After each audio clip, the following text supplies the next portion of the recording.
It seemed like Matt just stopped trying, and to be honest, it almost ruined us. This is a really hard story for us to tell because there's a lot of honesty here, and It was like I was married to a totally different person. it really involves me being really selfish and self-centered. I committed to a guy who was open and loving, and all of a sudden I was married to a guy who just had no concern of bettering himself. It's not pretty, but it's valuable, and it changed our relationship forever.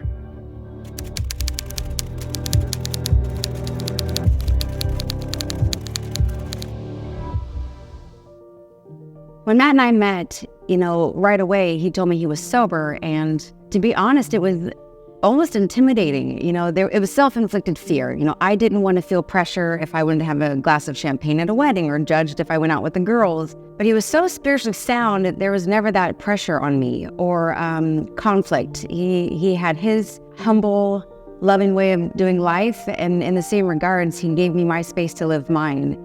And although his sobriety was kind of scary in the beginning, it ended up being one of the most beautiful things in our relationship, because when he was getting up to do gratitude lists, I naturally sat by him and started my own. And when he would ask me to meditate with him, I was like, yeah. His personal growth, especially in the beginning of our relationship, was so inspiring and refreshing, because I'd been alone for so long, to have this partner who was not only bettering himself, but naturally bettering me and encouraging me to do so. I don't know if what happened on our honeymoon would have been so striking if we hadn't had such a strong foundation in the beginning. So when that day came and I was face to face with a guy who I almost didn't recognize, I really had to step back and consider a lot of things. Our wedding was fantastic, and we set off to the United States from Barbados to do a cross-country road trip, and life was so exciting and everything was so celebratory. Everything I always thought about honeymoons, that's definitely one time in the marriage or the relationship that your partner is your focus. Like, everything in the world could be going on, but on your honeymoon, it is you two. I got off my center, and for some reason I wanted to enhance the celebration, and I relapsed. I booked the Mystic Hot Springs towards the beginning of our honeymoon as a surprise, not knowing he was going to relapse, ironically, the night before the springs. I had 3.5 years of continuous sobriety, and it was just gone, and it really struck me. So as we're getting to the hot springs, he's obviously feeling what he was feeling. It had a grip on me once again. The addiction had already taken over, and he was looking to get high. And it's not this intentional thing. It's really hard to explain unless you've experienced it, but my body wants it, my mind obsesses about it, and it really takes over everything. But it just made me not here anymore. And here I was thinking, what am I going to wear tonight? Am I going to skinny dip in the springs? But by the time we arrived, his focus was so centered on using that night that I honestly just wanted to crawl into bed and just wish the night away, because I felt so alone and scared for him, afraid for us, selfishly pissed off because this is my honeymoon, and I was lost in these emotions. But down deep, I loved him so much that I didn't know how to help, or if he even needed help. I was new to all of this, so it was an overwhelming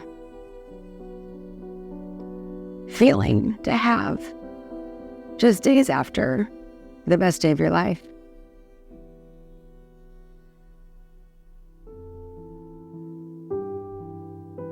Just like any trauma, I guess you could say, time heals or dilutes the situation. So we survived the honeymoon, still holding hands. And the whole time, I just felt like this fraud. It was such a part of me that I knew was such a foundation of who I was. And then to just throw that away. The thoughts I had, it wasn't like, now we have to break up. It wasn't like that. It was almost like facing this truth of, is this what our future is? Is this now what marriage looks like? Erica had married me as one person, and now I felt myself to be different. And I just had this immense shame and guilt around being not the person that Erica married. And she had this incredible life before me, traveling the world, like 80 stamps on her passport, living in Barbados, working on a sailboat, like the picture perfect dream life. We were coasting, we were walking, going absolutely nowhere. And that's not his personality or mine. I've kind of come really to believe that my sickness certainly influenced her in a negative way that sent her even further down this path, which even further confirmed that I'm just a big asshole who came and uprooted this girl's life. And these feelings of just shame and guilt were heavy on me. And there was a lot of times where like, I should just leave, it'd be better for her, you know? And those were really hard thoughts to have, especially knowing that Erica was the one for me, but I was like, I'm not the one for her anymore. So I've ruined it. And then one glorious day, we made a baby. As some of you know, I was told I would never be able to conceive a child, and here we were pregnant. When we got pregnant, I was incredibly happy because if you watch the video before this one, you know that I've always wanted to be a parent. So now being pregnant, the desire to better myself had resurfaced tenfold, right? I wasn't doing it just for me, but now I had this little creature who needed the best physical Erica, the most emotionally stable, and to dig deep. And at the time, feeling like I was doing it alone, you know, was more of a struggle than I think that I thought that I realized back then. I was really happy, but I was also really afraid because I knew that in my current state of being, I wasn't ready. And you would think, well, why don't you just get sober again? It's such an easy solution. I knew that, but addiction does not work that way. It has a hold on you. So although Matt was by my side during the pregnancy and did all the wonderful husband things, the rubbing of the feet and the getting me treats in the middle of the night if I wanted them, spiritually, emotionally, to the core, I still felt alone. Because when he was home, he might not be present. And if he wasn't home, I was alone. I had my wife and then I had my drugs. And I was like, it's oddly enough, the two priorities. And a lot of times the drugs would just mainly take over, you know. I was there a lot with her because I had a hard time getting a job, but I was also high a lot of it too. I feel bad even saying these things because at the time, it wasn't like I was crying myself to sleep. And that's the tricky thing about being a partner, I think, from my perspective of an addict, is that there are those times where it doesn't seem that bad, or I could have existed that way, it was fine. But now looking back and realizing how different it could have been, it was a hard chapter. It's really a hard chapter.